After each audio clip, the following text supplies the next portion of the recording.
Japanese people money బాగా save చేస్తా అంటారు. బ్యాంక్ మ్యాజిక్, ఏటీఎం మ్యాజిక్ ఏం కాదు, జస్ట్ నోట్బుక్ మ్యాజిక్ అంతే. మన శాలరీ మంత్ స్టార్టింగ్లో ఏమో హీరోలా ఉంటుంది, మంత్ ఎండ్కి వచ్చేసరికి జీరోలో అలా దిగాలుగా కూర్చుంటుంది. ఈ ప్రాబ్లమ్కి జపనీస్ సొల్యూషన్ కకీబో. మన వాడుక భాషలో దీన్ని ఇంటి నెలసరి లెక్కలు పట్టి అంటారు అంతే.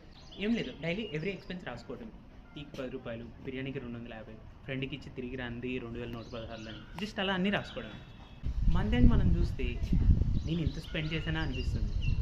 దీనికి కావాల్సిన ఏం లేదు, ఒక పెన్, ఒక నోట్బుక్, కాసంత ఓపిక.